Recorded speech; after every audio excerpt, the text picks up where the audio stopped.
Arise, minions, and welcome to unMadeGaming. We are here. We're back for another episode of The Rise, featuring Monty Cook Games' Cypher system. This is their expansion called Gods of the Fall, where the gods are dead, and you guys all have to deal with that. It's a rough time for everyone involved. Oh yeah, I don't have a video for this show, so I'm all over the place. Previously on, no way, that's not how this goes. If you guys like what we do here and you want to support the channel, who am I? Who's streaming today? And you want to support the channel and help me hire someone to do this for me, Patreon link down below. While you're down there, click on that Discord button, join us in the Discord, be a part of the community, be a part of the conversation, and as always, in the bottom right-hand corner, you will see the corruption bar. That bar serves two purposes. One is when that bar fills, I get to do the hell I want these wonderful players. And two, every single dollar that goes into that goes back to the channel to help us do cool things like get art and hire someone to take my job. That being said, previously on The Rise. Having fought off the reanimated Nightwolves, our heroes left the corpse of the slain... left the corpse of the slain corpse of the Reconciliator on the floor of the abandoned temple. The rescued child was returned to his mother, and the group returned to the relative safety of the abbot, to rest and recuperate to the best of their ability. The following morning, stirred by the commotion from upstairs, the group awoke to find that a new caravan had rolled into town, carrying some very welcome friends.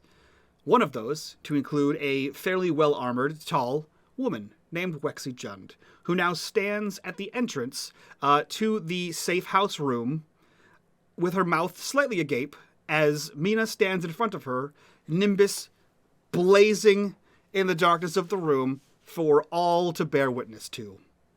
And that is where we pick up this episode. Mina has just exploded his Nimbus into being in front of everyone. And, I mean, if there were gods to see it, they'd see it too. But you all see it glowing there brightly above his head. Arua sees it. Dreshen sees it. Stephanie sees it. Wexy Jund, most importantly, sees it. What are your reactions? Aren't you letting the cat out of the bag a little bit early, Mina? And Teres puts her hand back on her weapon, and her eyes go to the captain. But we can trust the captain. She's here to help us. We should be honest with her. She kind of shrugs. Honesty gets you killed in the Nightlands. Well, hopefully with Wexy's help, we won't be in the Nightland for much longer. Can only hope. She waits a beat. Her mouth eventually closes. She waits a beat for all of you to sort of say your piece. And she just looks at you, Mina. And she sort of looks you up and down. Not that curious, head cocked to the side.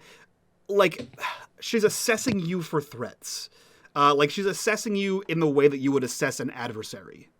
You see her examine you up and down, and then she locks eyes with you and says, "So what does this mean?" Personally, it doesn't mean anything to me. It's just a thing that we do. Korax seems to think it means we're divine. Which one is Korax? The red-headed, scrawny one. Slight wave from Korax. You see a very quick flit of the eyes over towards you. When you say this is a thing we do, who are you including?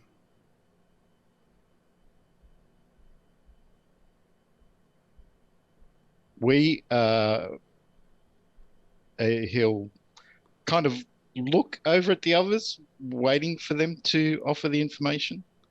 And just say, myself, Korax, Teres, and Seydlitz, and he'll point to each of them.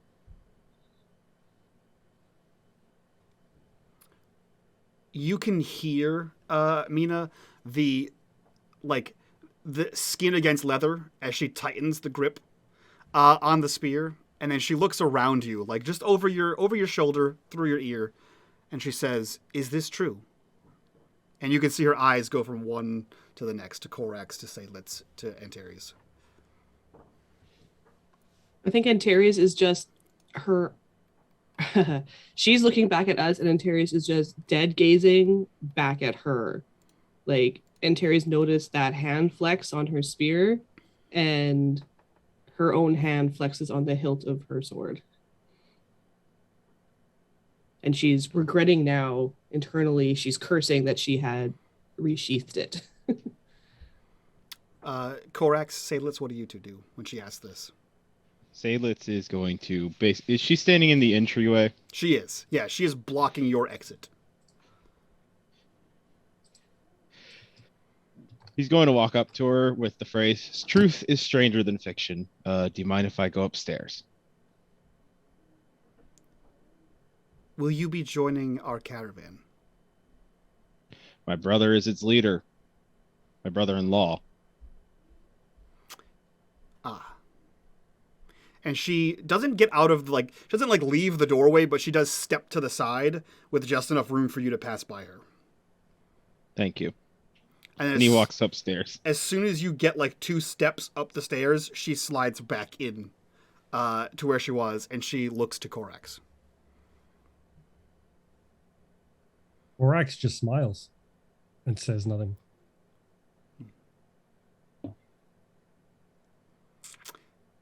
Are you, and her eyes reset back to you, Mina, are you in danger? Yeah, I think so. I had a meeting with the King of Nod, and he seemed to indicate he was trying to track us down. And Terry shifts back and forth from foot to foot. Mina, are you sure about this? I'm more sure about her than I am of you.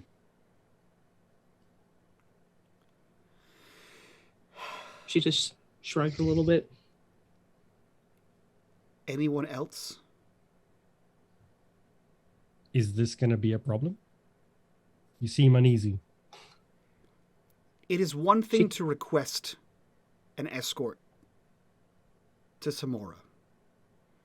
It is an entirely different thing to request an escort when you are knowingly being hunted.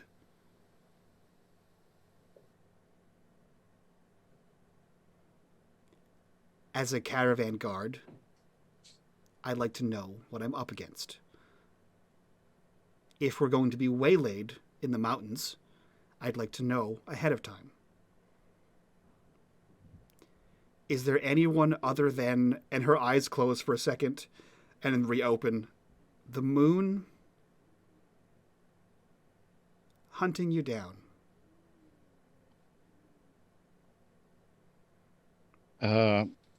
Possibly the Dragon of Corso, but we think that's unrelated to us being divine.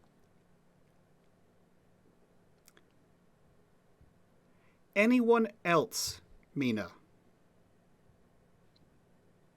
I don't know if you've heard of a cult called the Final Clave, but I think we dispatched their local headquarters. Korax puts his head into his hands and just says, I don't think the dogs were related to the Final Clave, Mina. But they could be tracking us. Potentially we got the dogs and the Final Clave. Oh, and the adherents know of us too. Oh my god. Pack now. And it the words hit you very much like the training field. Like, this is not a suggestion. This isn't like a take your leisurely time. This was like attack. Like this was an order. And she looks over your shoulder one more time. And Terry's would actually turn and look at Stephanie when she gives that command as well. Are any of you capable fighters?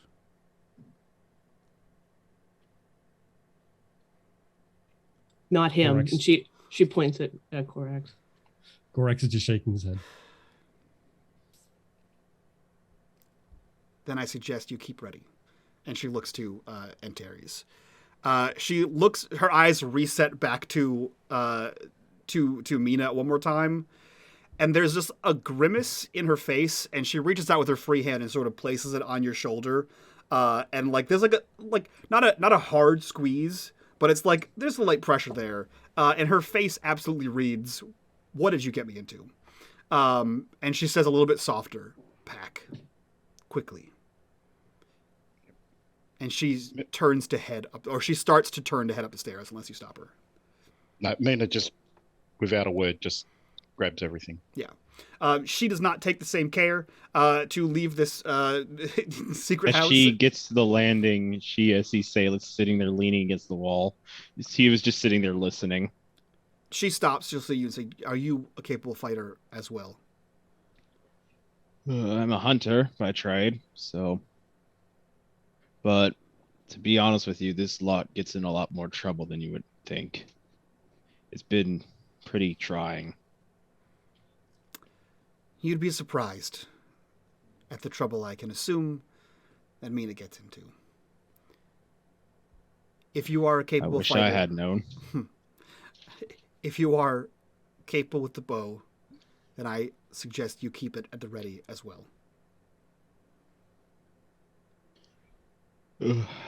They'll probably take a few minutes to pack, so you might as well go on up. She sort of like taps you on the shoulder and opens the door and heads out. And you can hear that it's not like a cacophony, but it's loud in there. There's a little bit of a bustle. It seems as though there are possibly multiple caravans that have arrived in some capacity, and the abbot is in a bit of a high state of traffic here, and the door sort of closes and closes behind her, and you can hear her booted feet walk away, her footprints walk away. What are you doing, Seydlitz? You just hanging out there, or are you going to join the... I'm going upstairs. Okay. So we'll follow you for a second. So you get upstairs following Wexy. You see that there are several people that are probably a dozen or so people that are definitely dressed like they're not from the Nightlands. They're definitely dressed in brighter colors. And you can see there are merchants here. You can hear more animals outside. And you can see that there's probably somewhere in the neighborhood of 24 various caravan guards here. Some wearing matching uniforms, some wearing completely mismatched uniforms. It looks like several caravans are here. You're not entirely sure how many at this moment, but it does look like more than one. The amount of people here indicates more than one. What are you doing as you arrive in the main floor of the abbot? He mutters under his breath, "There's no way he's leading all these people." That is true. He has one caravan. Are you looking for your brother-in-law? Seydlitz probably will just go lean on the corner of the bar and just kind of watch, kind of see what's going on. It's are people exchanging, discussing deals of trade? Is money changing hands, or is it just kind of people are sitting down relaxing for the next stint? It looks like both. It looks like there are some deals happening. There are some trades being orchestrated. There are some people relaxing. Being on a caravan for X number of days is a pretty bumpy ride. So having a stable chair is relatively nice. You can see that there are people coming up and speaking to Gisa as she is exchanging rooms with people. And you see, as you come up there and you're kind of leaning on the bar, you see Wexy turn. She leaves a group of similarly clad guards, and she walks outside. The other two guards are sitting at a table, and they are not comparing, but they are looking over some kind of parchment. Hey, Gisa. Yes. Did you see a man about my height, around my age, kind of grayish blonde hair, walk in? Really scrawny? I might have. Anyone that's walked in is either here or outside. If he's in one of the caravans, was he a caravan? Yeah, he should be one of the captains of one of them. Oh, I believe all of the captains are outside. Thank you. No problem. Is there anything else you and she like does like a glance real quick. Any of you and your friends need anything? I don't know about them. I don't need anything right now. Okay. Well, and she like motions to someone waiting at the end of the bar. If you need anything, just please come grab me. And she starts to like scurry towards the end of the bar. Clearly, there is another deal to be struck down there, leaving you in your thoughts. Where are you headed, or what are you doing? Seydlitz is probably going to just sit and wait until the others show up. Okay. Then we will shift our camera back downstairs to what I can only imagine is a probably silent Mina as Korax, Mina, and Teres begin to finalize their packing. Yeah, and Teres would have turned around to Stephanie and would start helping her with whatever she needs. Yeah, Mina's been traveling with Seydlitz long enough that if Seydlitz has left anything, he's packing that for him as well. Okay. Korax? Korax is just sitting on the bed. He doesn't have much to pack. But after a few moments of silence, turns to Mina. Are you sure it's wise telling her? I mean, the people that are following us is a good thing. Telling her about divinity is not necessarily something you just tell people. But if we are asking for her help, shouldn't we be open about what type of help we need? I'm yet to find people in the Nightlands that, well, I lie. I've met yourself and Seydlitz are the first two, and he glances across at Antares. First two people that haven't tried to cause me problems, at least. Caused me problems, but haven't tried actively. Her concern is understandable. What she said about the safety of the caravan is, she's kind of just shrugs. It's like,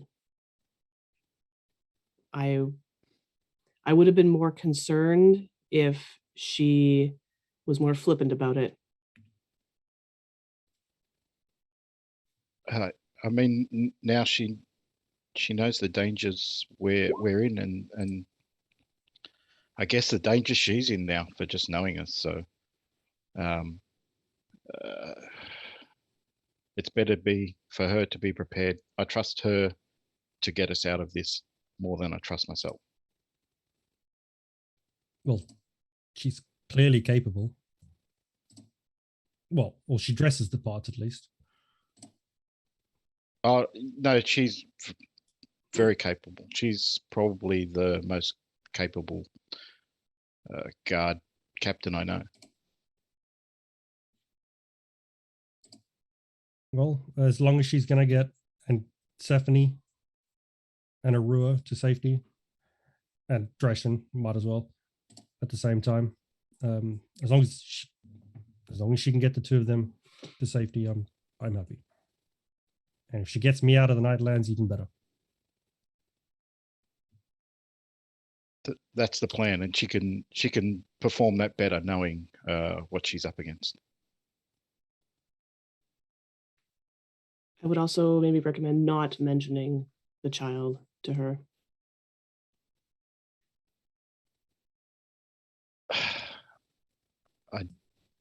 I left the roar out. I won't mention it unless I need to.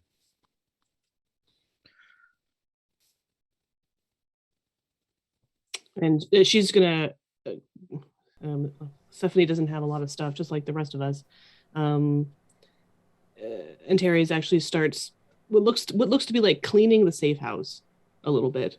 She is anything that they have left behind that wasn't already there. She's collecting. Okay. And straightening beds and everything like that. Okay, so you do your best to make it look like basically like you were never there, right? As you said, Stephanie has very little things, the clothes on her back, anything that anyone has given to her, and what random blankets she sort of picked up along the way for the child. Dreshen is much the same. I think he has a sword. And you guys all have basically whatever's on your back. So it's not very long before you're able to grab all of your things. With Antares taking the longest because she is cleaning the safe house.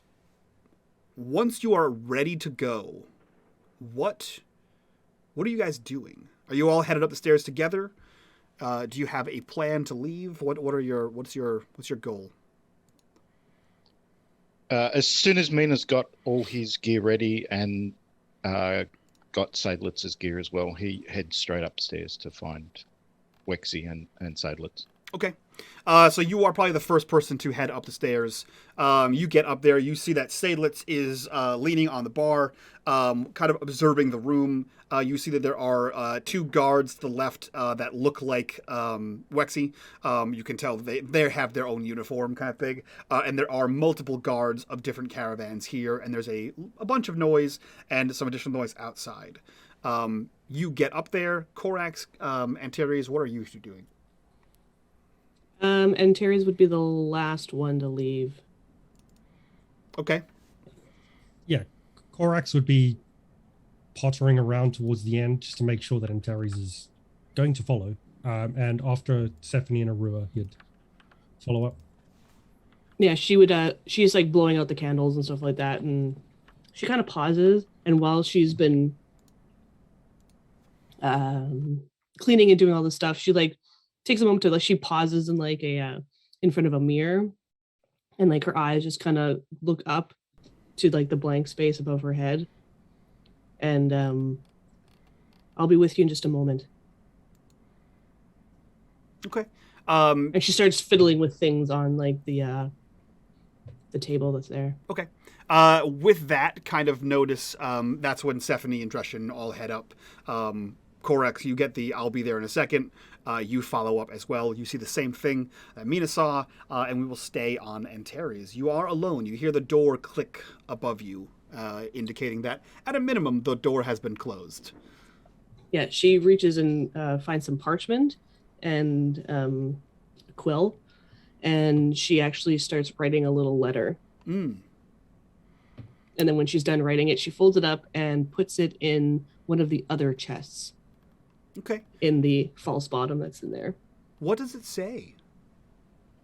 Ooh. It says, my loves, please forgive me. I was weak and lost my way. The world isn't what I thought, and I want to come home. I can't wait to see you both again. Meet me at our spot in Corso that glows in the light of the tower. I need you. Signed, A. And she folds it up and puts it in the thing. Okay. You do so. No one is any the wiser as you slide the false bottom back in that chest, close it, and head up the stairs, and you see the same sight. The four of you and your NPC companions are gathered inside the tavern portion of the Abbot. What are you off to? Wexy is not in here, Mina. Mina heads over to Seydlitz, hands him his back. Did you see where Wexy went? She went over there, out the door. We should go outside and wait for her, I think. I heard. I was staying at the top of the landing, listening to you all. Okay. All right. And Mina will just turn and head towards the door. Okay. The rest of you, Korax, Seydlitz, Antares, where are you headed?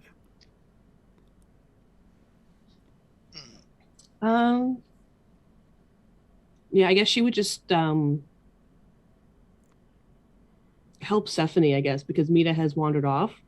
So she will stay close to the two of them. Help them find a place in the caravan. Okay. I think, yeah. So I think since it sounds like Mina is headed to find the caravan, they will follow him outside. The tavern holds nothing for them to do. So you will stick with them as you have been and follow them sort of out, leaving Seydlitz and Korax in the tavern. What are the two of you doing?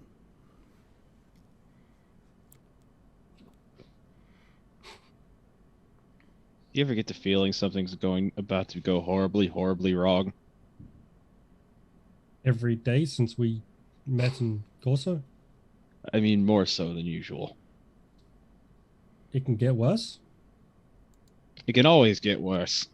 We've had apparently casual death cults. We've had the Night King. We've had reconciliators, monsters of dead people. If it gets worse, it's gonna get worse. You're right. And on that note, as if the Arbiter of Fate had a corruption bar from the previous episode, you, Korax, you say if it's going to get worse, it's going to get worse. You see the last person out the door is Antares, and she sort of shuffles the small pack that she has with her. And as she does so, a slip of paper just flutters out and lands right at the entrance of the abbot as she steps through the door and it closes behind her. She didn't see it fall, but you did.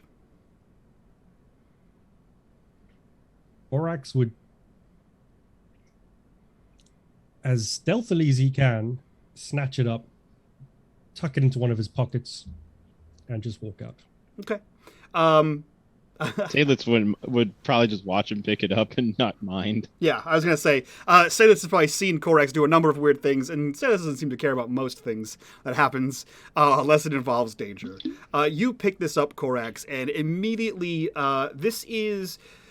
let's see, since you're a bookworm and a traveling member of a trade caravan who calls himself a merchant, this is high-grade paper. This is not your typical, poor village, this is well-maintained paper. And as soon as you pick it up, you can tell that this has been, I don't know, not cared for, but, it's definitely been folded and unfolded a number of times. So it is folded and unfolded, and you can feel that in the crease as soon as you pick it up. This isn't, just a scrap of paper. This is a paper that has some level of worth. You're not really sure what that is, but you grab that and carefully slide it into one of the folds of your robe as you, too, head out the door. As you head out the door, you see that Mina, Stephanie, Dreshen, Arua, and Antares have easily found Wexy. You see Wexy, you see several other caravan guards near her that all seem to be dressed in a similar style. She wears armor, like armored legs, armored arms, armored shoulders, chest.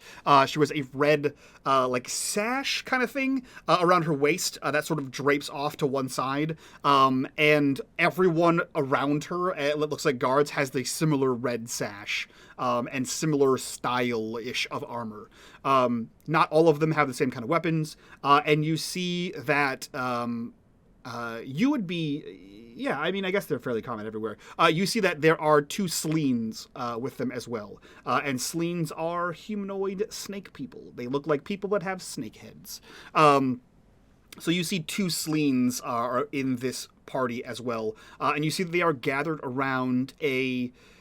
what is essentially the tractor trailer of caravan, of carts. So you can see that there are horses on the front of it. Then there is a barrel top wagon, one of those ones that has a door you can actually go inside of. And then a large wagon that has a small cover over the top of it that has what you can assume to be boxes and goods in there. They are sort of gathered around that, and they are talking to a tanned older man. Looks to be about Seydlitz's age. And you can see that Wexy is having a conversation with this man. And the two Sleens stand on either side of her. You all see that as well.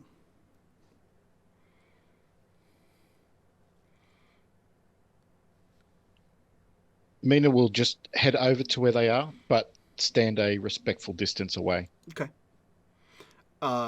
You hear, you can hear that she is explaining, she is explaining the dangers that you may encounter in the most tight-lipped kind of way.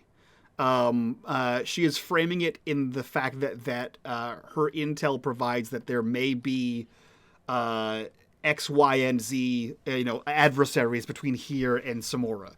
She hasn't placed the blame on any of you and hasn't named people like a death cult, the King of Nod. She has just put out that there are threats, there are marauders in the mountains, there is tellings of sorcerers in the hills, that kind of thing.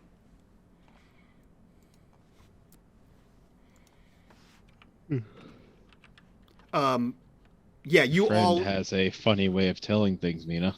Oh, so yeah, Seydlitz has joined the group as well. You are all together around that same distance of where Mina is, and you guys can all kind of hear that she is reframing what you told her downstairs.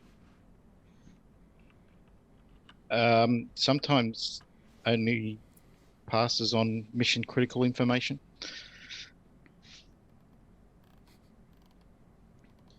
Well, guess we can thank our lucky stars then. Because I know who she's talking to, and it's better if we leave him with ignorance is bliss. As you say that, in almost like a comedically happy-go-lucky sort of tone, he says, "Yep, all right. Well, I'm ready to go when everyone else is ready to go." And it sounds like the exact opposite of Seydlitz, despite their advanced age of upper 30s.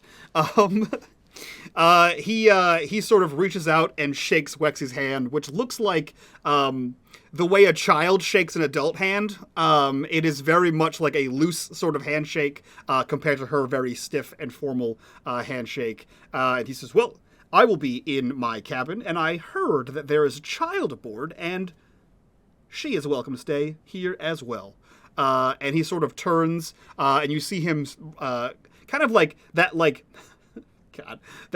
crossing the street walk you do when a car's coming. Not quite a run, not quite a walk, but a little bit of a hop to it. As he makes his way to the barrel top side of the wagon, opens the door, and you can kind of see that it's like it's nice. It's nice. It's not a carriage. It's like a whole room in there. And he gingerly steps in, closes the door, and you hear like a dunk, dunk, dunk from inside. And you see that there's a Terran on the front of it who is manning the reins. And he sort of hops down and he checks the bits in the horses one last time before hopping back up on top. Leaving you guys standing there as Wexy turns, notices you, Mina notices the rest of you, takes a few long strides towards you and says, "Are you ready to depart? Our business is concluded and we can leave as soon as you're ready." We're ready, sir. Seydlitz is going to completely ignore her and walk up to the carriage and knock on the door. You hear, "Come in." I will always. "As I live and breathe," you hear shouting from the inside of the caravan. And the door opens, and standing on the step that like kind of folds out of it, giving him like a foot height on Seydlitz, is this man, who kind of reaches out as if to hug him. Seydlitz will accept it for the sake it's his brother-in-law. You see the stiffest hug from Seydlitz, and a big, like, bear hug, and, like, pat of this guy. It's been quite a while, Fernand. It has! And to think, after this time, you would call on me for aid, he says too loud. Far too loud. What has befallen my brother-in-law to reach out to me in his time of need? Such things should be discussed in private. Well, privacy you shall have. Miss Jund. May I step in? A moment, please. And he ushers you in and closes the door. Mina, you see Wexy, like, when you're ready. And she motions towards the covered wagon. She looks like through Antares to Stephanie and says, "Miss, if you would like, you have been welcomed to the carriage in the front for you and your child.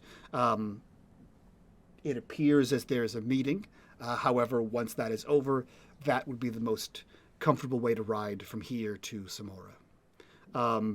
Stephanie sort of like nods her head and then kind of looks around at the rest of you, like almost for approval, since you guys have kind of been her defenders essentially for the last month-ish, to see what you guys have. She like looks to you and says, I can ride in either." Orax looks to Waxy, says, "Which is the safest carriage? At the end of the day, if the rest of us don't make it to Samora, that's fine. They are the ones that need to get to Samora." There is a quick, it's almost imperceptible glance between Wexy and Mina. And Mina, as soon as you feel the eyes on you, you know that there is just words behind it that just say, "What else aren't you telling me?" And she just as quickly looks back to Corax and says, "Arrows get through canvas far easier than wood. So that would be the safest." That's all that matters. Children shouldn't be in danger because of other people's problems. We have our last steps of our routine to prepare, and then as soon as you are ready, we'll be off. And she looks back to Mina one more time, and she says, "A hand." And it wasn't a question. Yeah. Mina just sort of like kind of stands to attention. Sir, and he heads straight to wherever she's going. We cut to inside the barrel-topped wagon, and Seydlitz, you are inside this with your brother-in-law. This is painted inside the wagon. There are lanterns lit and hanging inside. The lanterns have multiple colors, so it's kind of like a red one, a blue one, a purple one. So the room is sort of cast in colors. There is a table that is like nailed down to the bottom of the floor with chairs equally nailed down, and a pillowy bed and some poofs that are in there. He motions towards the chair, and he sits in the opposite one, his back towards the horses, his face towards you, and says, "You said you had matters to discuss, brother-in-law of mine." Fernand, first one, we really should get this caravan moving. The longer we tarry, the more danger we may encounter. Yes, my guard captain has informed me that there are several rumors surrounding the trek back to Samora, which is strange because we have only just come from there and it was fairly smooth sailing, as they say. So I'm not sure where these new threats have come from. We've just been through the pass in the Krakens, and everything was fine. Are you suggesting that we could be in more danger? Usually Wexy's intel is fairly good. She's suggesting the idea of rumors, but the idea is that they're not just rumors. They're confirmation. You've picked up a bunch of trouble magnets, is all I can say. I have picked up you and your friends. And it's because of this small group that we've had to deal with no end of trouble. I understand. Well, Captain Jund and her crew are very experienced. I have hired them several times before, and they have never led me astray thus far. So I implicitly trust her warriors. Obviously, you are incredible with a bow, and so I trust that you are able to see any threats coming from far off. And your other companion, the young one with the spear, he looked quite capable, unless that was for show. And the surly young lady that you had with you, she looked.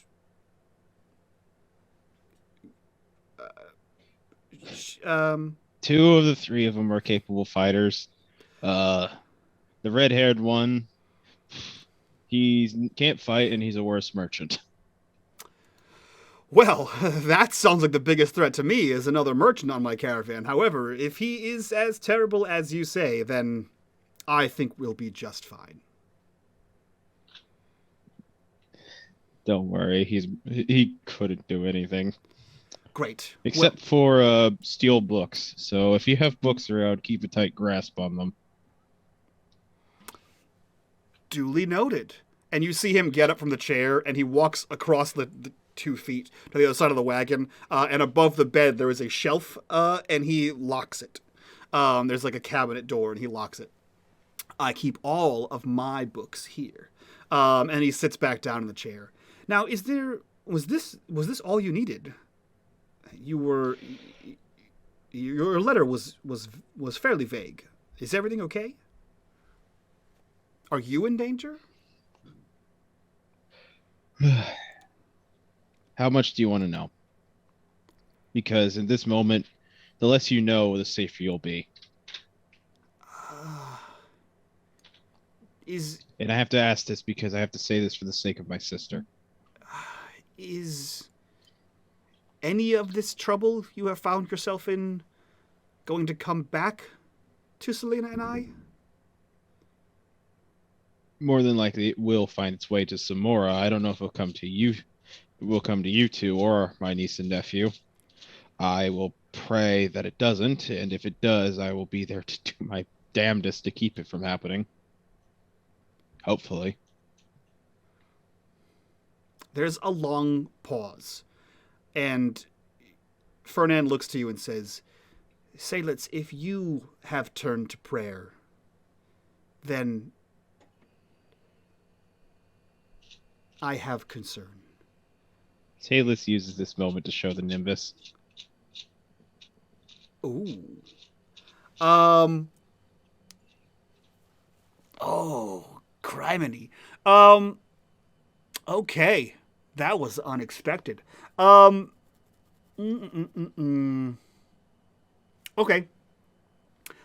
Fernand drops whatever's in his hand. I assume like he probably has like a wineskin. He drops it. It like hits the table, flops off to the side, and you can hear the glug glug glug glug of the wineskin pouring out on the floor as he stares at you. Is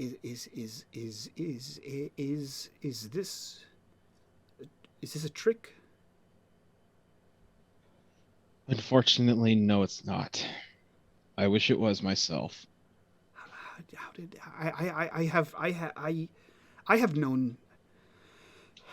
And he like reaches down and takes the wineskin back, and you can see there's like a growing stain on the floor. He swigs heavily from it.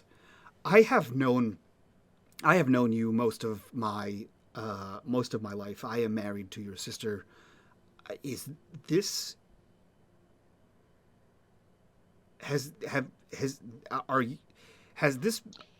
are you always? This is a recent development.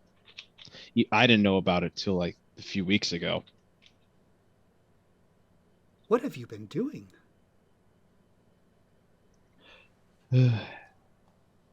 How did this happen? The list is long. Ever since I left for Corso, it's been one incident after another.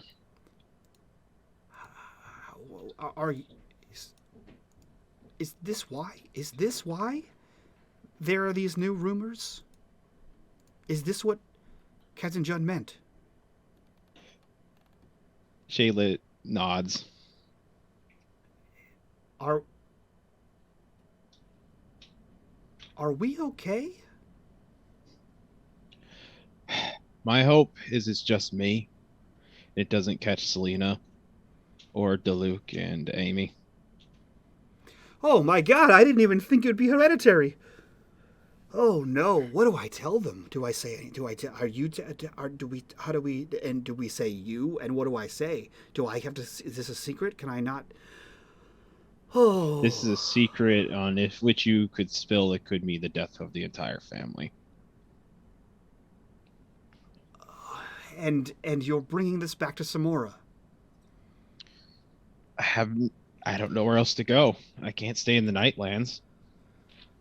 First the Vishaden boy, and now this. Oh, he's still here, you know. He's still there.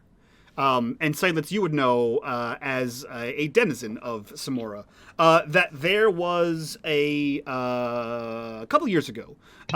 There was a man named Vishaden, or Vishadon, who appeared in Samora bearing 5 nimbuses, and he turned the tide in a battle that could have overthrown the city.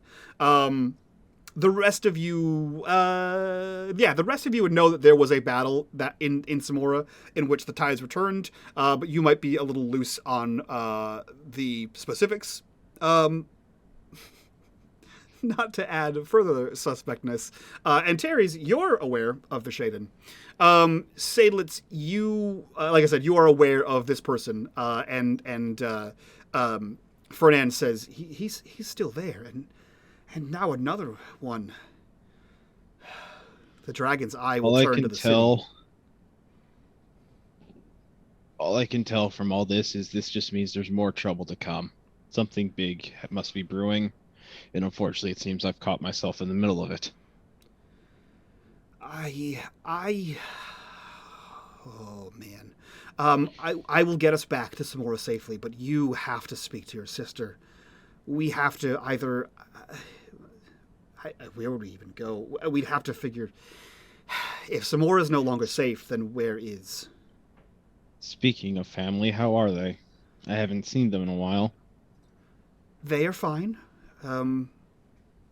Selena is the best mother to those children they could ask for, and the children are growing as weeds.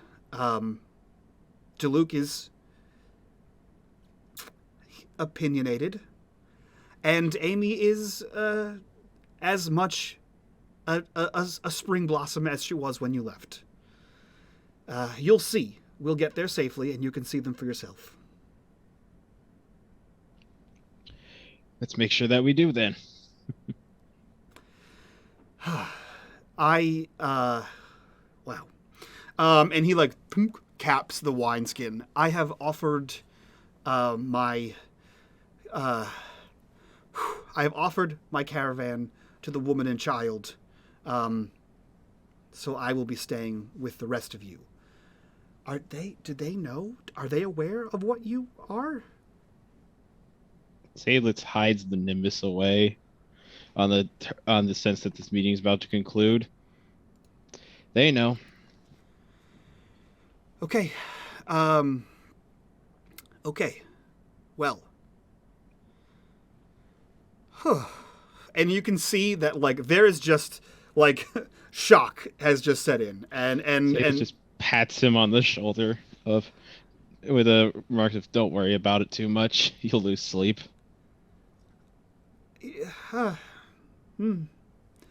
It's a good advice. And he sort of pats your hand too many times, and then walks out of the door. He sees Stephanie and Arua there, and goes, well. And Terry's is there to help them. You may. Okay. And he just sort of walks by. And Terry's, that was weird. And you also see that he walks by, not with purpose. He just sort of not stumbling, but he definitely walks like someone confused or someone who doesn't know where they're going, for sure. As he moves towards the back caravan. I'll be staying in the rear. He just says to no one. She cuts her eyes and follows him, her hand on her blade again. Yeah. And then glances back at Seydlitz. Doesn't say anything, but helps. Don't worry about him. Can Dresden go in there too? Yeah. Yeah, Dresden as well. So the three of them get in there with their gear. I assume as Seydlitz gets out, closing the door. We will cut over to Mina, who is helping Wexy as she ties down a few straps. She does last checks of like her crew and their armor and their personal gear, which you can see is like strapped to the outside of the caravan, which is what she's like tying down. And she looks to you and says, "What have you done?"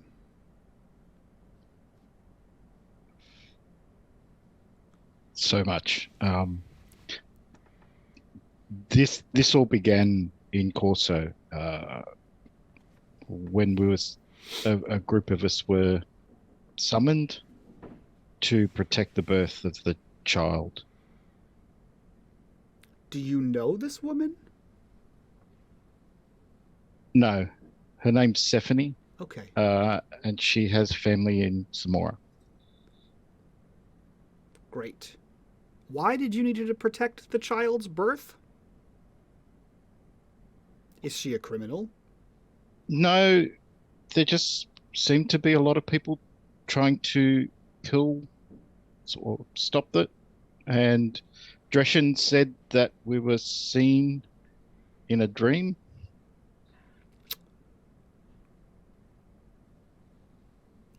Okay. And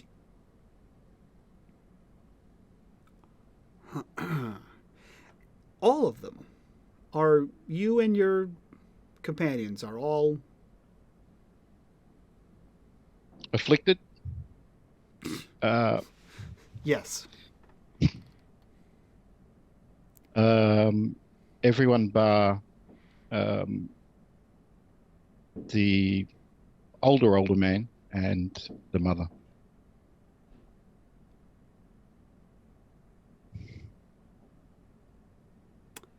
Everyone but the old man and the mother? Yeah, Dresden and Stephanie. Everyone else? Everyone else.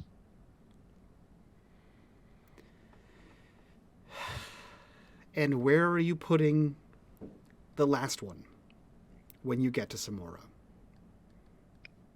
Her mother plans to return to her family. You know there's already another one in Samora. I heard something about that. Now there are 6.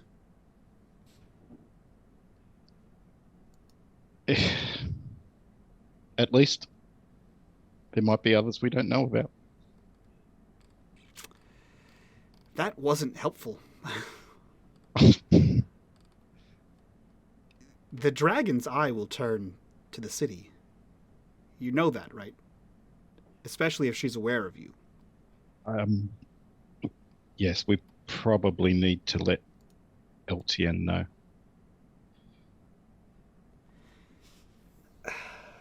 Yes. Yeah, I will yep, as a simple caravan guard captain, I will just go to the Queen of Samora and let her know.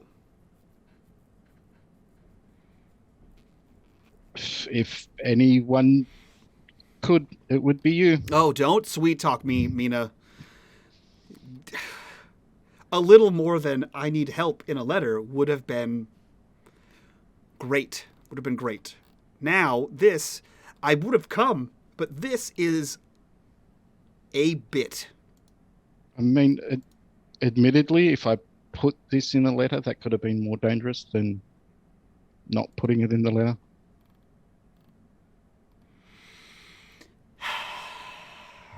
You're not wrong. Okay. Okay. Have you seen your sister? Heard from your sister? I haven't seen her since Dawn's Fall.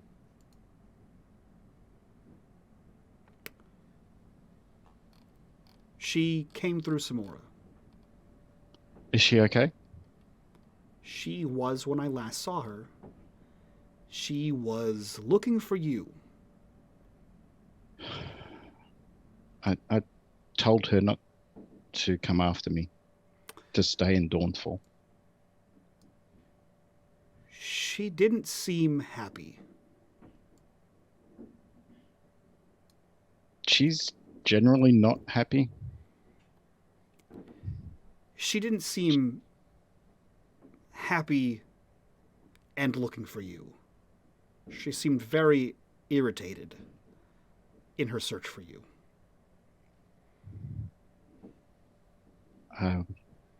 She probably is just working through something, I'm sure.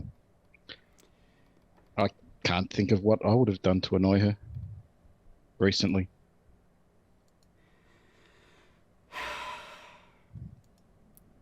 It is a long journey, made impossibly longer by all of you. I mean, we've managed to get this far. Have you? Okay. I will send a raven and see if I can find a way to get you an audience with the queen. I don't even know where to begin with that. Do you have any other allies in the city besides me? No, not that I know of. I think Seydlitz seems to have a lot of connections, and his brother-in-law seems, if not well connected, probably assumes he's well connected. Great. I will talk to him. The rest of you, the rest of your companions, just keep your head down. Hopefully this is a quiet trip.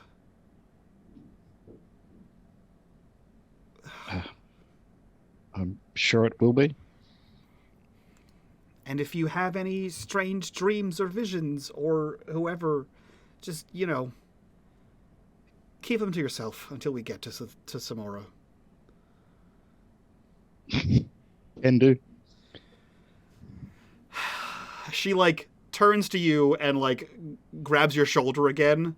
And she sort of, leans forward in a bow, and she presses her forehead to yours. And in a much, gentler tone, she says, "You will be the death of me." And as she, lifts her head back, she says, "Get in, please." And motions towards the the caravan. Thank you. And Mina just heads towards the caravan. Yeah, you can see her still tightening things. At this point, it's more of a show than anything else, or a nervous, anxious tick. You grab on the sidebar and sort of wrench to the side as the caravan rocks on its casters. Korax, what have you been up to this whole time? Have you been alone? Yeah, Korax has found a wall to lean against. Yep. Watching the caravan get ready and waiting until it's ready. He's not doing much more than just sitting, watching who's joining the caravan, who's part of it, who's working on it, just to get a feel for the people that he's going to be with or should be with. Okay. You watch these guards. They seem fairly capable. You see a very befuddled Fernand come out of his own wagon and walk to the back, the rear caravan, and sort of jump in. You see Seydlitz and Antares talking, and much as you like, Korax, no one seems to be paying any attention to you as you lean on one of the walls. You can see all of this. If there's anything else you want to do while you are not being paid attention to. But you eventually see Mina come from the opposite side of the caravan and sort of grab one of the rods that holds the canvas on top and sort of swings himself into the back of this. And I believe you see Antares and Seydlitz probably walking back in that direction as well. It looks like the caravan is going to leave as soon as you guys are ready, as soon as you guys give the go-ahead. as he sees the others starting to approach the rear of the caravan, he will start to walk towards it. Okay. So Korax, Antares, and Seydlitz, you all sort of join at the back of the caravan. You see that Fernand and Mina are already in the back of the caravan. The boxes and such have been arranged so that they are on the sides, leaving the middle sort of open, adding some extra protection back there. But both of them turn and see you at the rear of the caravan. What are the three of you doing? Are you just hopping up in there? Antares is going Whenever to you're walk. ready to leave. And sorry, G, you said? Oh, she just pulls her hood back up and her demeanor changes again, where before she was more commanding when she got to Nemero. Now she's more hiding her appearance again. Okay. And the three of you, I assume, get in the back of the caravan. You see Fernand scramble towards the front of the wagon top, and he kind of leans out, like he pulls one of like the curtain to the side and leans. You see him put two fingers to his mouth and whistle. And you hear a noise from Wexy. It's not really a command, but it has a commanding tone to it, and you can see all of the like her guards on the outside sort of tighten up. And then you hear "yeah" as the Terran at the front of it cracks a whip, and the horses begin to pull forward towards Samora. Leaving the group of you in the back there, Wexy commands from in between. Wexy commands from in the front, near the horses, and you see that there is a row of guards on either side of you, 3 on one side, 4 on the opposite side, all dressed in similarly clad armor, and you can hear like the clunk clunk clunk of their armor as it shifts as you guys walk. It is a fairly slow pace, probably at least as slow as you guys were walking, but now you're at least in a caravan.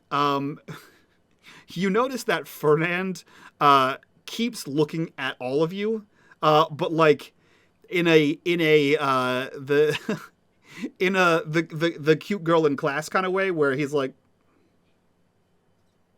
and like he'll glance at one of you and then immediately at the floor, trying to not be perceived looking at all of you, and then he like looks back up, like as if he's like waiting for something to happen or watching to see something. He'll just keep like every couple minutes he glances up and then looks down at all of you. But he doesn't say anything to you. Every time he glances up, Antares is already staring at him. Yep, and he looks right back down.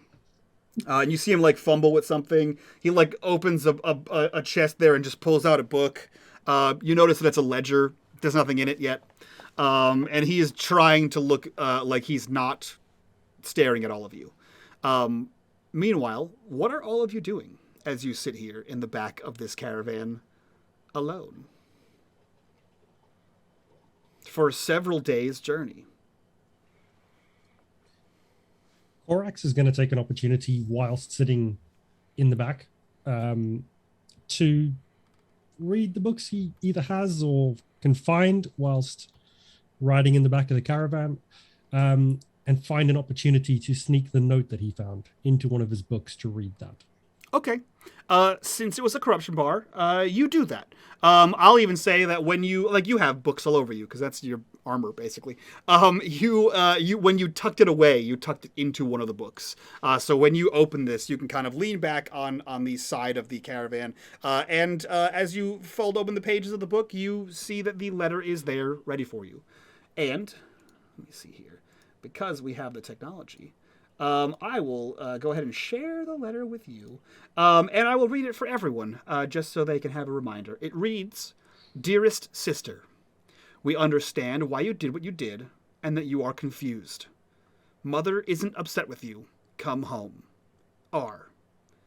And then a different set of handwriting says, "P.S. or keep running, so I'm given an excuse to kill you. E."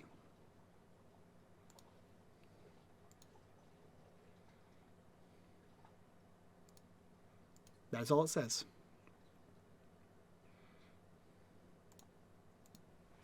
So yeah, you read that. For whatever reason, Antares was carrying this around. Strangely enough. Yeah, you saw it, like I said, you saw it fall out of her pack. She did not notice that it did so. And you have this now. What do you do with that information, Korax? At the time of reading it, he just glances up at Antares, sees her probably still staring at Fernand, and keeps it to himself for now. He would wait for an opportunity to speak to her without everyone else around. Okay. What are the rest of you doing? Mina will stay in the carriage until they get beyond the walls of Old Nemera. Yep. And then he will step out and fall into place with the guards. Okay. Yeah, the caravan has not stopped. Not that has ever dissuaded you before. You sort of deftly spin your way out of the carriage and land as it continues moving, and you fall into ranks. At the moment, you are the last guard on the left-hand side of the caravan. If you'd like to move your way up, you can do so. That's sort of where you fell in place. So you all see Mina jump out as if guarding the caravan, and you can also see from where the canvas ends and the boxes and sidewall begin, you can see him almost hit that, once he gets his feet under him, he hits that same lockstep as the rest of the guards, as if this is an almost practiced thing for him. Seydlitz and Terrius, what are the two of you doing? Well, Antares wouldn't stay long sitting. Because no one told her she had to lay low. So eventually, especially after Mina leaves, she would also hop out, and she's not going to fall in step or anything with the other guards, but she's going to maybe hang back a little bit towards the back of the caravan. Okay. So and keep watch. Yeah. So you're not on one of the sides, you're just in the rear of the caravan? Yeah. Okay, cool. Seydlitz, what about you? It's going to crawl forward to Fernand and be like, hey, I'm going to go towards the front and keep a lookout. Okay. He looks to you and says, yeah, you do whatever you Calm do. your nerves, brother. I'm fine. And you can see that beside him is a bone-dry wineskin. I'm fine. You. I can tell when you're lying. You do whatever you need to do. Ugh. He smells of wine very much as he is breathy with his words.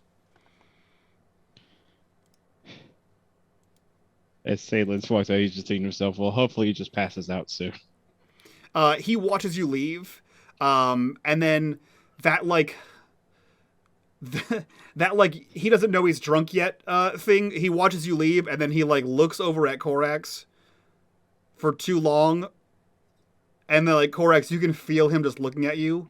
But as soon as you move, he looks down, and you can easily see that he was looking at you. And he looks down and just sort of leans back and just closes his eyes in a very Seydlitz move, where he just closes his eyes, and you're not sure if he's pretending to sleep or actually sleeping, or just wants to be left alone. But you are alone, other than Fernand, in the back of this thing. You heard Seydlitz move forward towards the front of the caravan. You heard him say that as well, and you know that Antares is out back. Corax probably whispers a little bit louder than he intends to. Well, if his own brother-in-law doesn't want to be near him, he's clearly irritating. And Corax climbs out the back. Wouldn't be surprised if he stumbles as he does, but he climbs out the back of the caravan. Yeah. Your cloak gets stuck a little bit for a second, and you sort of pull that free. And you are there. Mina, are you still in the on the rear left side? Yeah, Mina hasn't changed position. He's still there. Cool. So yeah, Corax, you hop out, get stuck a little bit, and you see that Mina is, at the time to your right. He's on the left-hand side of the caravan moving forward, and Antares is probably a few paces behind the caravan, just enough so that she can see around both sides and behind. But you sort of stand there, keeping pace with the caravan. Where are you going? He's probably walking very shortly behind the caravan. Knowing where Antares is, he just walks a little bit slower than the caravan, so at all times it's getting a slightly bigger gap until he walks in step beside her. Yep. She sees him coming. It's that slow walk. It's she's slowly catching up. As she gets beside him, he locks into step. reaches into his pocket and pulls out the letter and hands it over to her. She freezes I and mean, they doesn't wanted to take know- it at first. They wanted to know about all the dangers. Is Where E gonna be a problem? where did you get that? You left it lying around.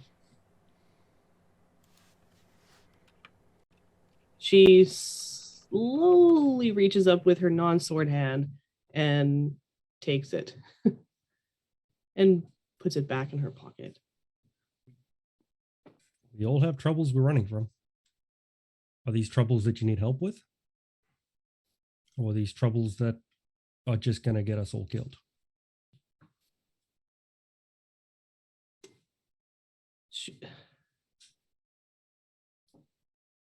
I didn't think it would be a problem until last night.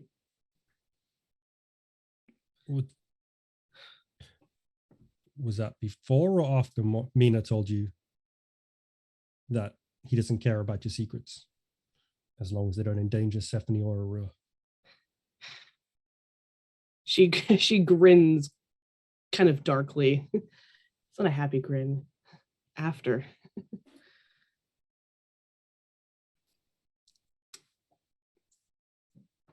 As I read that, it seems that Stephanie and Arua are probably in more danger than they were before. A marginal increase, but an increase nonetheless. Well, if it's any consolation, any hostilities would be directed at me. As long as she kind of like rolls her eyes a little bit, as long as things stay quiet and on the down low, and she looks up the caravan towards where everyone else is.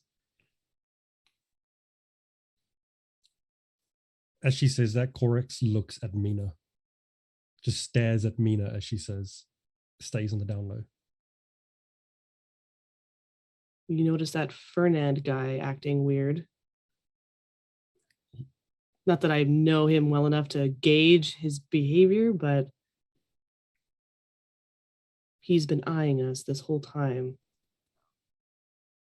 I mean, his own brother-in-law didn't want to sit in a caravan with him. I don't know if that's just him or him being different.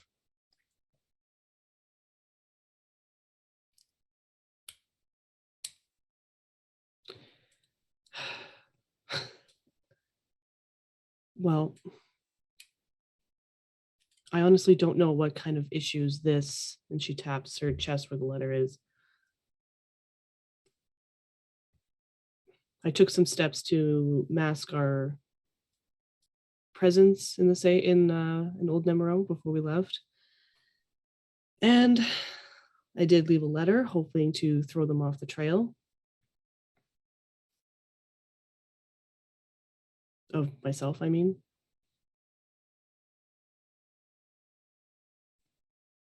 I'm not sure if you noticed, but Mina seems to help anyone that needs help. I mean, we've dragged a poor woman and her child halfway across the world with an old man that is about as useful as dragging a bag of rocks, just because they needed help. If you need help, it's probably a better case to speak about it than wait until the problem arises. It's probably better that you tell him than I tell him. And she looks because at him. At some point, he's going to need to be told.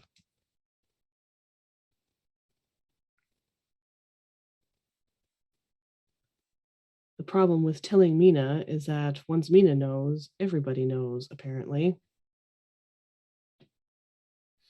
That seems to be our problem with Mina. And this is my problem,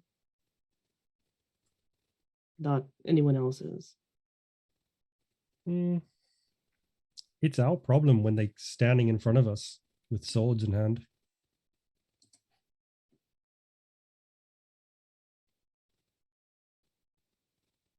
They'll have to find me first. Well, they knew where you were going to be at one point.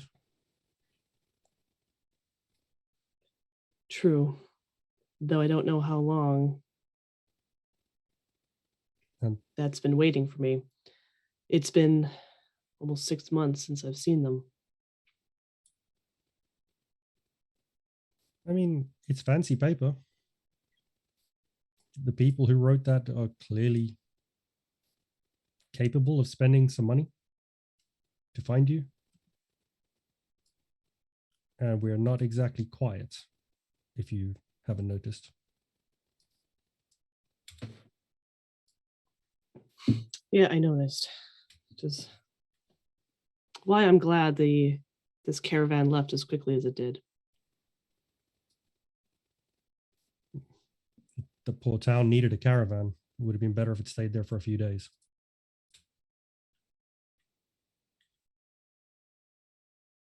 But for our sake, yes, it was good that we left. How well connected are these people that are hunting us because of you? Do we have to worry in Samora?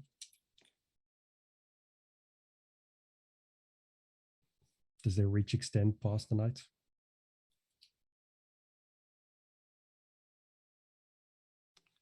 She actually like tilts her head and like thinks.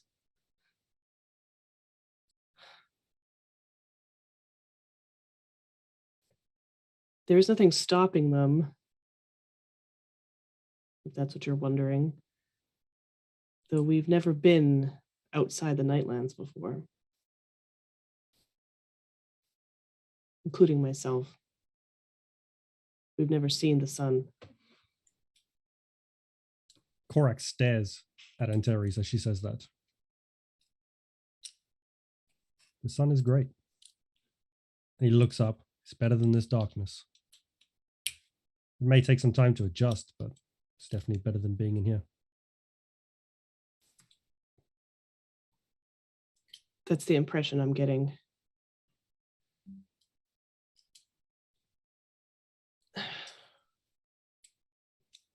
And she sighs heavily. Leaving may not be a problem for them, and chasing you into the sun is not a problem. But it's They more might around not to their connections. Although money buys connections anywhere. Probably the barest of smile might kind of cross her face.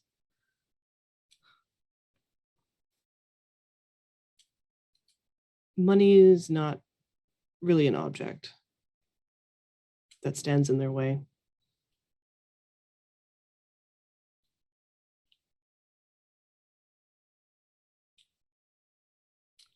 I would highly recommend informing the others yourself.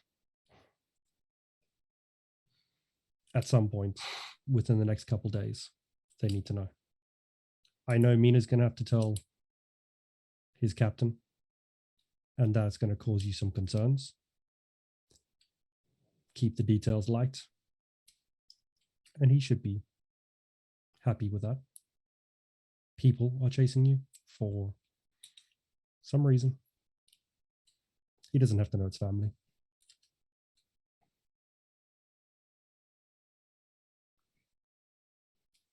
She doesn't really say anything. She just kind of gives the barest of nods.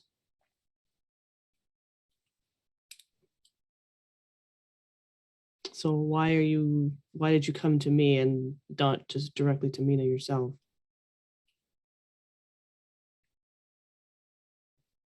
Giving you an opportunity to explain. Like I said to you before, sometimes it's better to ask questions than to cause trouble.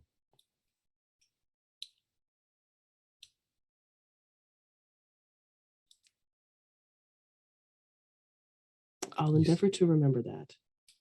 You said I talk too much. You're probably right. But going to Minas directly and telling him that you didn't tell him about something that was going to endanger the child, you wouldn't be walking with the caravan right now. And she kind of smirks.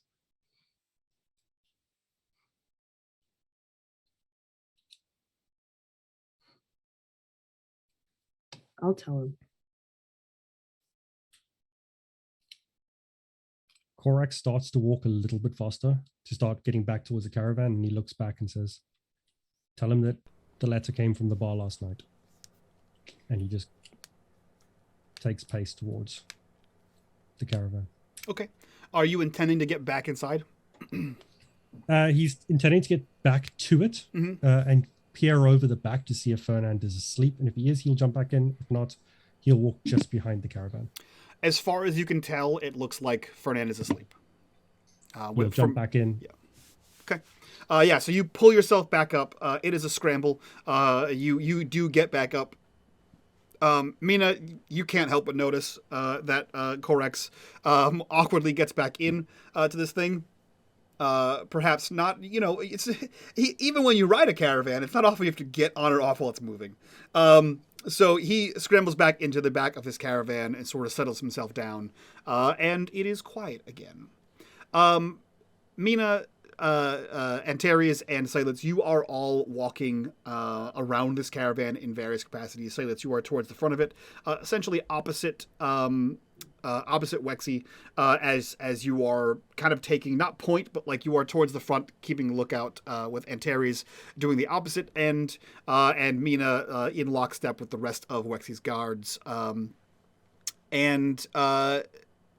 What are you guys doing as you travel for hours along the main road? You are, those of you, actually everyone would know this, you're headed towards Sia's Cleft. This is a pass through the Krakens that leads to Samora.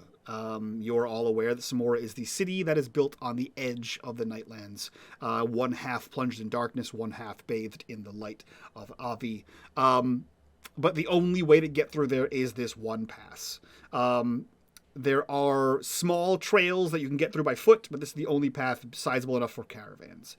You guys all have your heads on a swivel as you make your way towards this pass, and as the moon sort of shifts overhead, indicating some passage of time in the day. What are the three of you doing around this caravan as the day gets slowly later and later? Seydlitz is going to step to that front carriage that Stephanie and Dreschen are in, and he's going to knock on the door while walking pace. You hear like scrambling coming from inside, perhaps not used to being in a swaying caravan, and the door sort of opens, and you see it's Dreschen sort of holding on to the inside and holding the door open and sort of rocking with the motion of the caravan. Is everything okay? Is going to jump on and push him a little bit back into can I come in?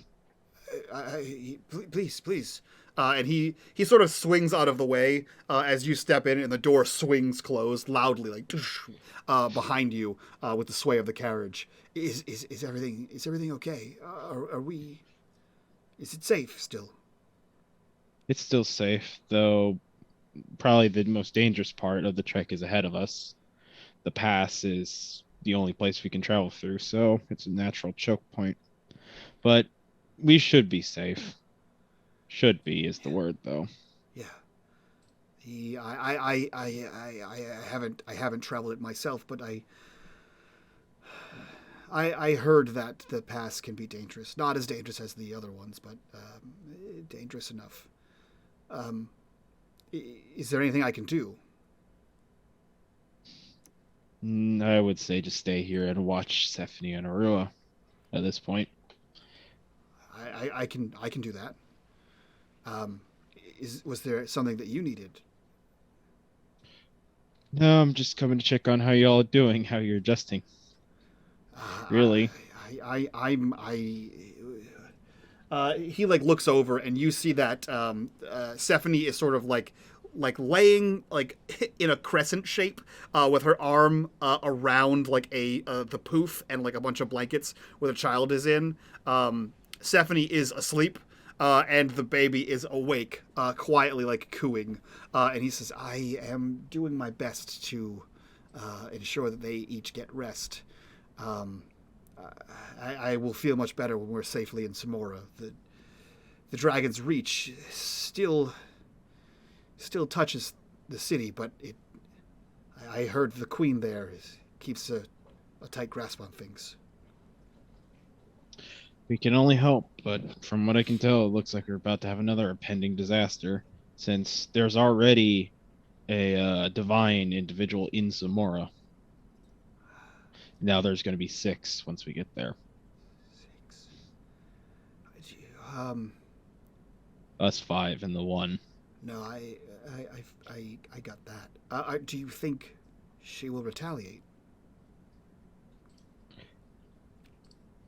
There's no way to tell, but it should be something. It's definitely on the table. Okay. I know that you're not the person to speak to about this, but there is a temple in Zamora, the adherents. They might be able to aid all of you. you would have to. They have a test. You'd have to submit yourself before their test, before they would help you. It's not terribly difficult. They place you against a relic and ask you questions, and as long as you answer truthfully, then your truths are not a threat to them. You're gained admittance, but they have more resources than we currently have, or that I have, or that I can imagine that Stephanie and whatever family she has more resources than them as well. I don't know if that would help you, but I'm more concerned about my own family in Zamora. So the adherents do have ways of keeping things and people secret. If your family needs to go into hiding, I would imagine that's what I don't want to happen. I understand. I'd say, oh, crap hits the fan, and say we're all caught up in it. I don't want the connection between me and my family to be made. I understand. Because if I developed this, honestly, it feels like a curse at this moment. Who's to say they can't? That is true. I don't know if what you have is runs in family, but if there's anything the adherents could do to help, I'm sure they would.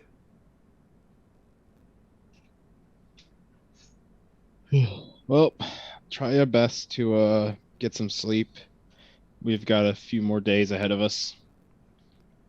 I will do so. And you, please, you, the lot of you have seen nothing but trouble since I found you in the tavern. You should rest if you can. As he steps out and opens the door, he just kind of looks back. I wish, but there's no rest for the wicked these days. And he steps out and closes the door behind him. There's a noise he makes that sounds like a laugh, but also like a squeak. When you say no rest for the wicked, the thought of what you guys are and being wicked crosses his mind, and he goes as the door closes. Meanwhile, Antares, what are you doing all the way in the back over there? Oh, I'm just, knitting a sweater. Yeah. How's that going for you? Is a sweater full of lies?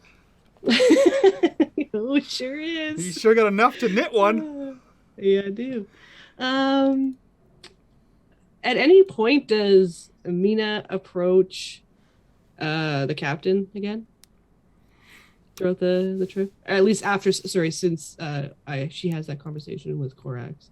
Mm. No, not while they're moving. Mina stays literally in formation. Okay. She kind of does the opposite of what Korax does, because Korax is all like subtle and stuff, and Terry's is not so subtle. So, outside the lockstep footsteps of the soldiers, Mina would probably hear quicker footsteps of Antares as she sidles up beside him and then falls into step next to him.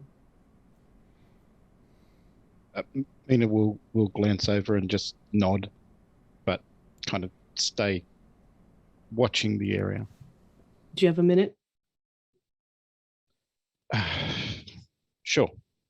And he will pull back from the formation a little bit and break step.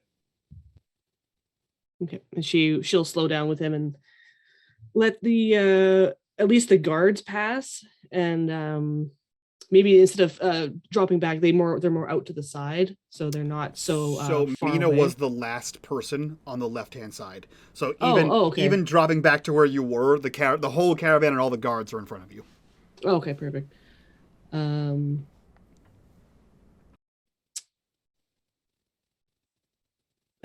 She probably walks in silence for probably like a minute.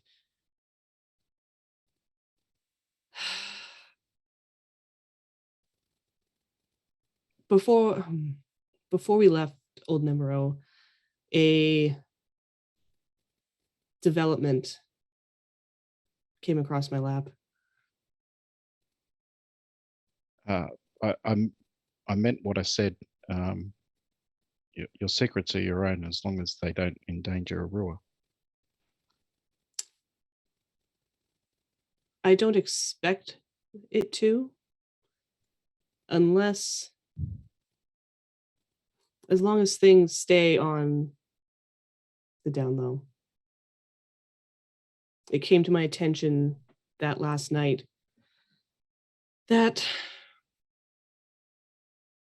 some things from my past are trying to catch up with me.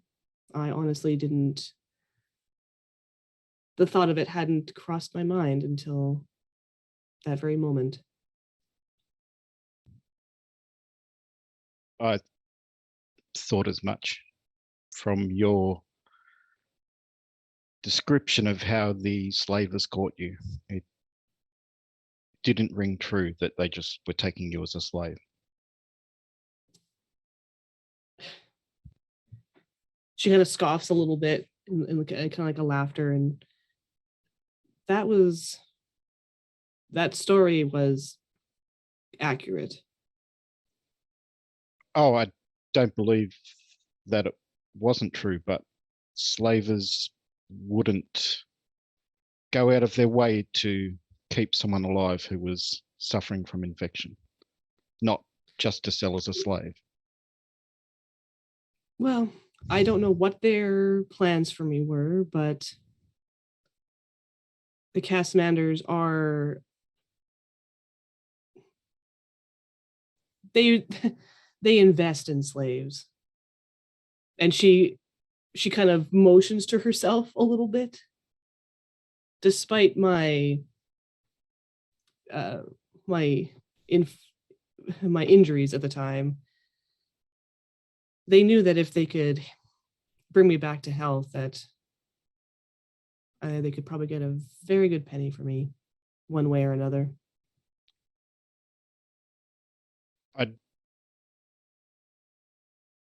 I don't picture the slave master being the nursing kind. She kind of reaches up to like almost like brush her hair back, but she like almost kind of touches her head, and then like just the probably like a flash in her mind, just like being bludgeoned by clubs into submission, flashes into her mind. He wasn't. And Mina will point to the scars on your shoulder, is it? Yeah. It's like it goes like up here and like almost like down my arm. Yeah. Anyone that was suffering from that wound and not getting serious care would have died. I can only think of a couple of reasons that the Castmanders would keep someone alive, and that's if maybe there was a bounty on your head.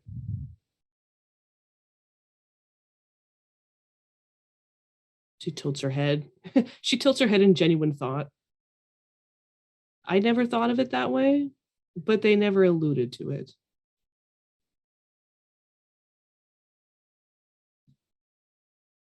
Well, you have a lot more context than I do. She doesn't really say anything to that. So I thought you should know. I wouldn't expect any harm to come to the baby.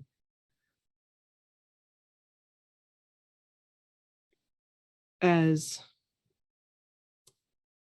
I said when we left Laredo, I don't think the baby is known, other than what you said that the King of Nod is aware of. At least who she is.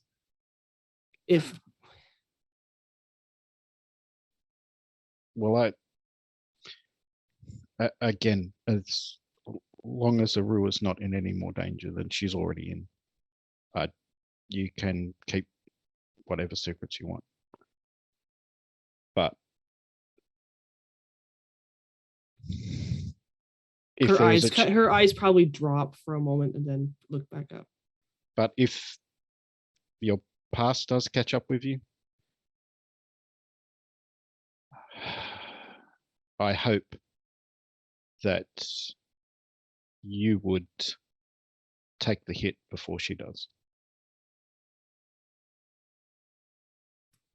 I would face annihilation before allowing that child to come to harm.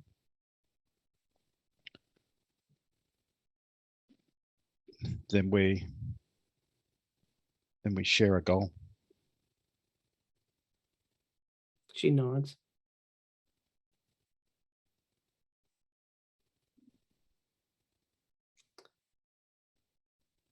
I did try throwing them off our trail, my trail, before we left. But and removed all of our the evidence of us being in the safe house before we left. Well, with luck, it's enough for us to get to Samora unscathed. So far, so good. And she reaches over and like knocks on the wood of the last caravan.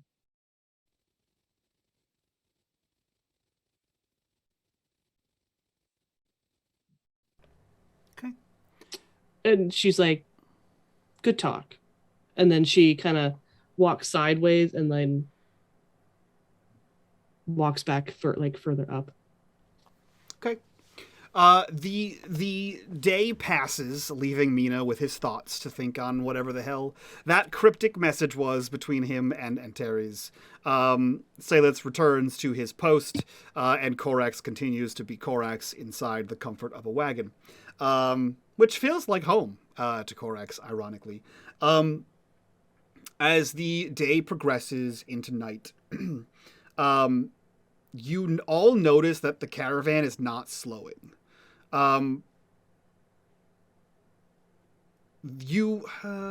Most of you would know there is actually all of you would know there is a way station, a road station on this path.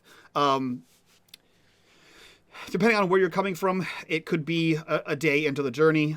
It seems as though, or depending on what speed you're moving at, it seems as though they're not stopping. They're not stopping to rest the night. They are pushing on through, whether that means to Samora or to the way station. You're not entirely sure. It's not common that you guys all travel this way. However, the caravan is not slow for nightfall. Wexy does come by, and there is a brief conversation, one by one, with her guards. And you see 4 of them peel off and climb up to the back of the caravan, all getting into the where Corax is. Suddenly, it's bustling with noise, Corax. And lastly, she comes to Mina, and she says, "You will remain on this shift." Again, does not seem like a suggestion, and she doesn't hesitate for a second, but like after she gives you a command, she stops for a second, as if waiting for you to say something. Mina just kind of nods and says, "Yes, sir, of course." She looks to you and then slowly turns and marches back to the front of this area.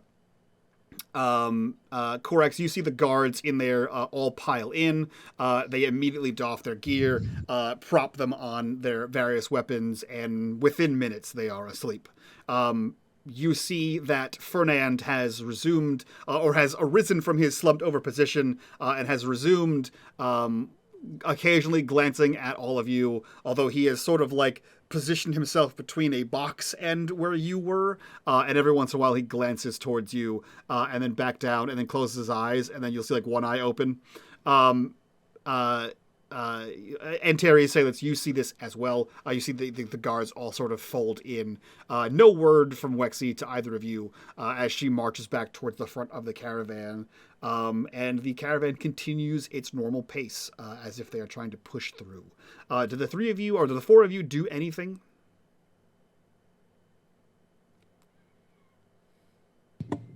I don't think so. Okay. Seydlitz is probably going to climb into the stagecoach for the wooden wagon and just kind of sit there next to the driver with a nod at him and just kind of rest his legs. Okay. But he's still going to keep watch.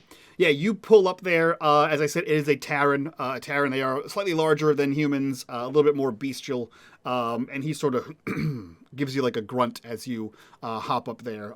He scooches to the side a little bit because he was in the center and allows you enough space to sit.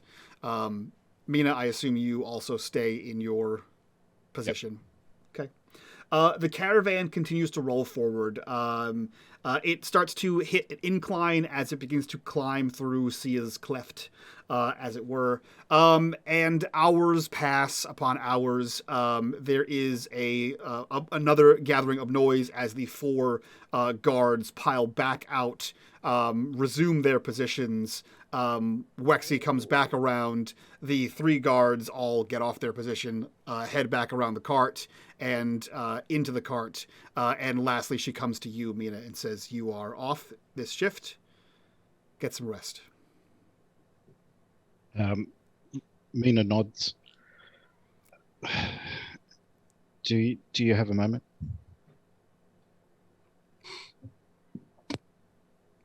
Yes. And she meets your stride.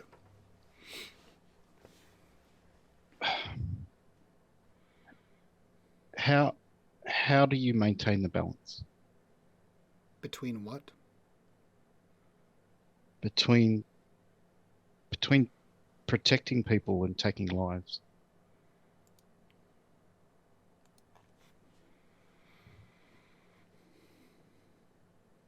Are you wantonly taking lives, Mina? Are you seeking out lives to be taken? No, but it seems like a lot of people have died for us to protect ourselves and get to Samora. Are you and those in your charge deserving of protection?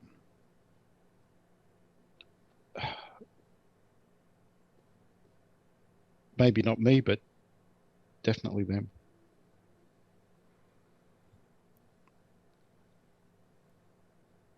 All of them?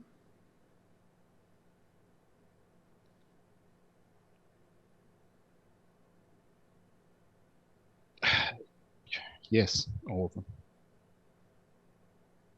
Then there is no balance. There is a difference between taking a life to take a life and taking a life to protect someone.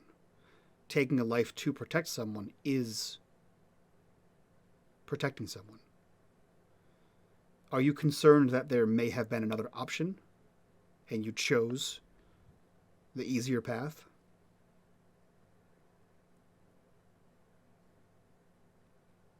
No, I just feel like there could have been other options if I was smart enough to think of them.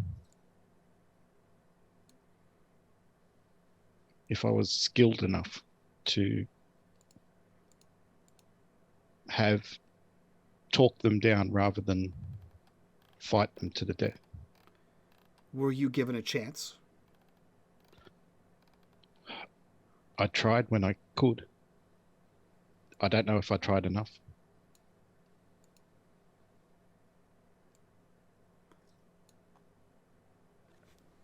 Then you did the best you could with the time you were given. If an enemy approaches the gate, bearing fire, we can't sit idly by and speak with them before they throw it. Sometimes the choice of action is taken from you.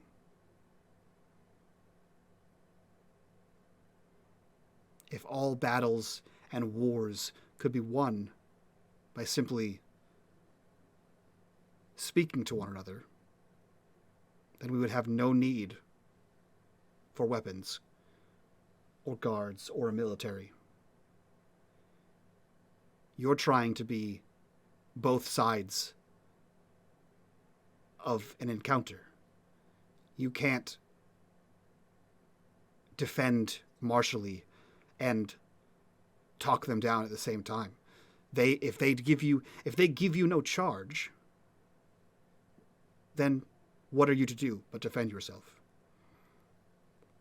If their actions are grievous enough to warrant combat,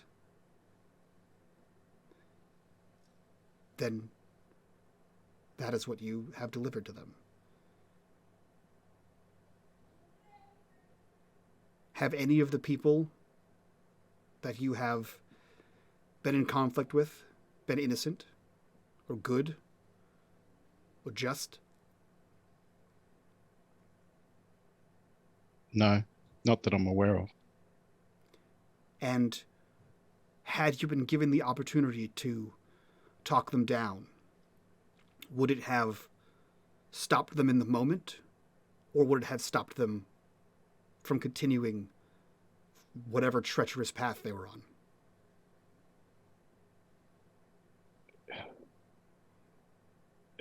It needed to be done. To protect those, it needed to be done. And did the ending of their lives protect others in the future?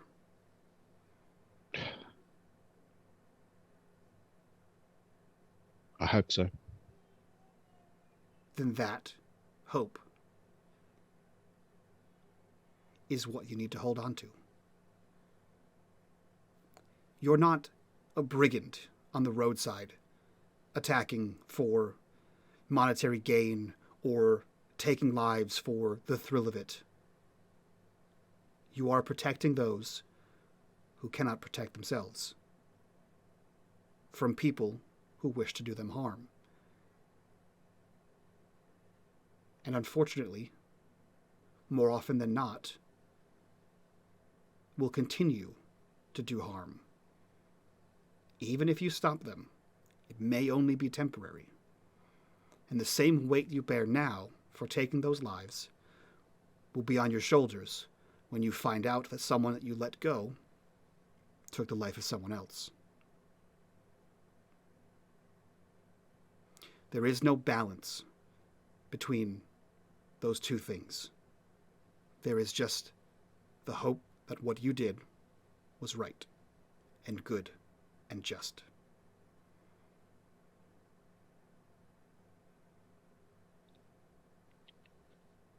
I still think about what I did at Dawn's Fall and wonder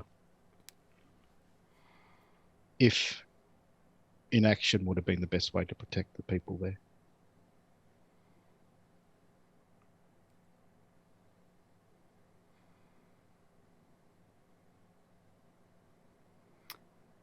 Unfortunately, we only have the ability to see the choices we have made.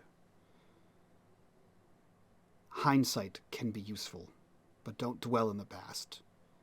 You made your choice. You did what you thought you must.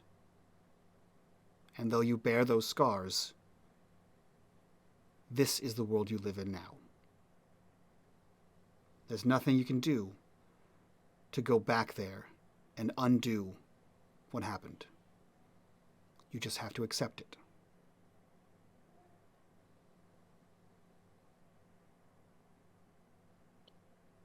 Thank you. If you only look to the past, you'll never see what's in front of you. And as she says that, with very practiced agility, her spear, in step with you, jams between your legs, locking you up, and your ass is on the ground in a second. And she spins it down towards you and sort of just places the tip to your chest as the wagon continues. And like, in Terry's, if you're still out there, you see this all happen as he's knocked immediately on his ass and the tip of the spear is on his armor. And she says to you, and if you say that the only person among your companions not worthy of protection is you, again, then I'll end it right here for you.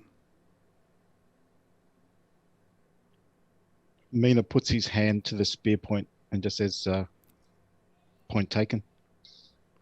And she just sort of like wrenches up on the spear tip so that it pulls your arm up, helping you back to a standing position.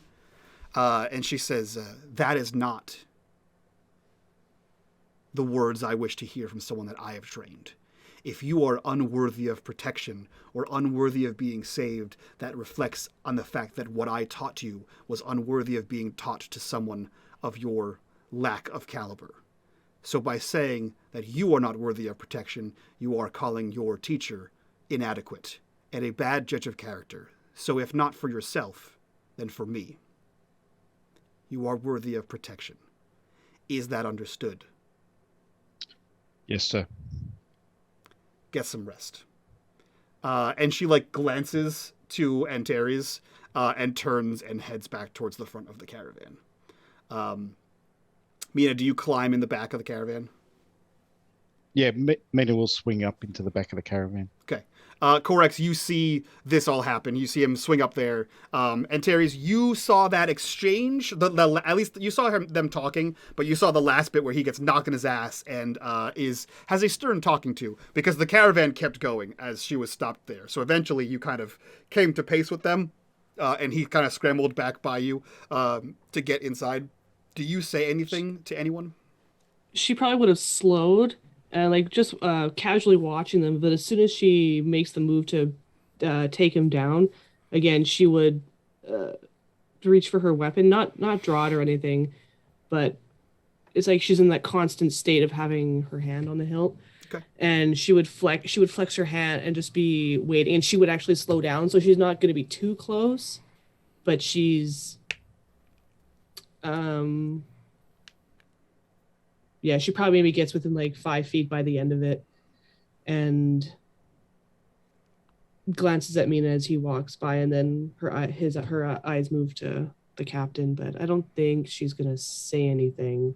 Okay. Do you continue walking? It seems as though there was a shift of guards. You saw that. And Mina has been relieved to get some rest. Do you also get some rest, or are you going to stay maintaining your pace in the back of the caravan? She's going to maintain her pace, I think. Okay. You guys march for another couple of hours. Eventually, there is a tap on the side of the wagon, and the three guards get out. Mina, you know that is a shift change, assuming you also get out and retain your position. Yep. All 8 of you are back on the sides. Corex, of course, you see all of that. And after a few more hours beyond that, the caravan begins to slow. Your path through the rocky crags of the Kraken begins to level out, and it appears as though you have met the roadside, the roadhouse, the road station. This is the road station for which this pass has gotten its name, Sia's road station. Sia is in fact a person. As the caravan rolls to a stop, it is the only caravan here. You are still under the dark, watchful eye of Nod, but there are several dozen lanterns lit around the area. There's a small stable for horses that has been built, or for overland animals. And you see that the road station itself is built out of massive stone blocks. And you see the guards sort of like take their stuff down. Fernand hops out of the carriage and begins going through his paces. The coachman drops down, begins to untether the horses. Wexy is moving through her troops. And you see at the entrance to this roadhouse a capital W woman. She is huge. This woman dwarfs anyone in your group, including the Terran. She is like 6'8", and made of muscles. She doesn't look like a Terran. She looks like just a normal, everyday human, but she is enormous. She stands there cross-armed, watching all of you. She looks to Wexy and to Fernand. She says, "No caravans." They both look back and forth, confused. I was under the impression that the road station was safe harbor. And he looks to Fernand. Looks to Wexy. She steps forward, hand on her blade, or hand on her spear, and she says, "Is something amiss? Is there trouble in the pass?" She looks around. There is... You'd better come inside. And she steps out of the way. Wexy sort of nods. Her and Fernand walk inside. And Sia continues to stand there, arms crossed, looking at everybody out there. She hasn't stepped back in front of the door as Wexy and Fernand make their way in there. There's no real words between Sia and the rest of you, but she is watching all of you.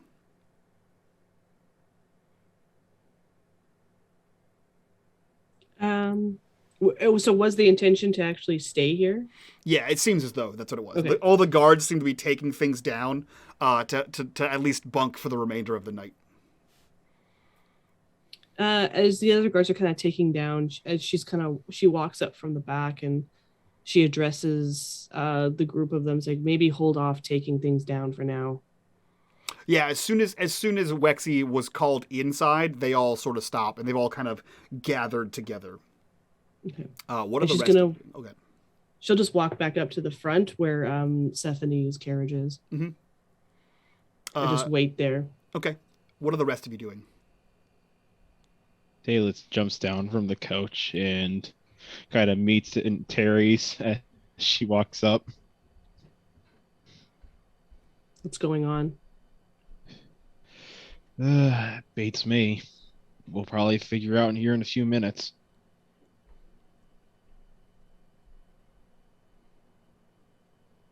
Mina, Korax, what are you two doing? Mina will look to find Korax and just wander over and kind of say to him, "Have you ever known this place to be closed to travelers?" I'm assuming the answer to that is no. Correct. Shakes his head. No. It's always been open to me every time I've passed through. But then again, we weren't in a big caravan. We were a relatively small cart moving through.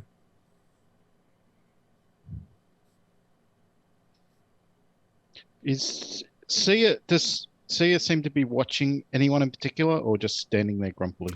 Interesting that you ask. Roll me an intelligence roll. Difficulty is going to be 3. While he's doing that, can she and Terry's is going to kind of step away from the caravan slightly and just kind of do like a half circle, and she's going to just survey the surroundings, see if anything is gonna catch your eye. Okay, just roll me a straight up intelligence, and I will decide based on your roll. Mina, she's staring at Antares. Antares, it's dark. I mean, it's always dark. What you can see in the light, of the lanterns, there doesn't seem to be anything. There's nothing against like the light of the moon. This place seems abandoned, essentially. Other than Sia.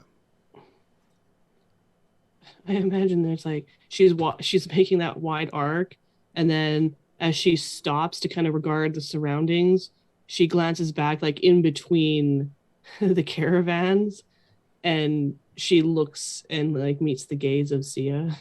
Sure. Yeah, Mina, she is watching her like a hawk. Yeah, Mina will just whisper to Corax. She's paying a lot of attention to Antares.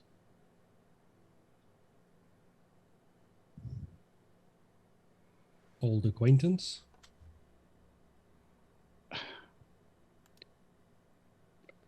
Yeah, I don't have enough information to make a supposition on that point. Antares hasn't given us anything to work with. To be fair, she's never said she was traveling. All I know is she's from the Nightlands.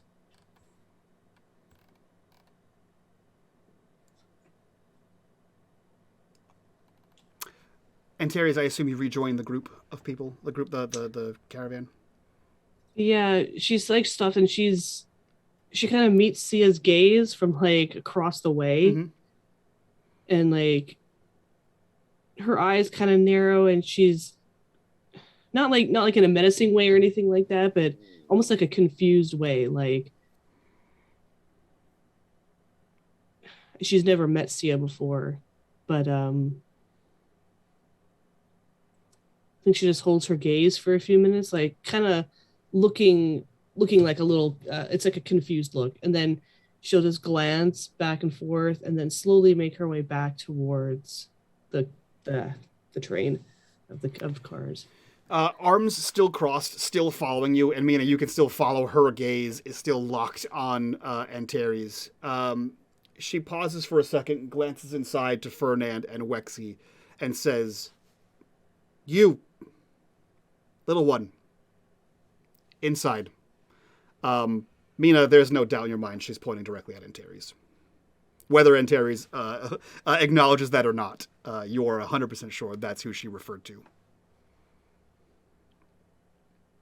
Mina will look over at Antares. I think your distraction plan failed miserably. You might want to sort that out.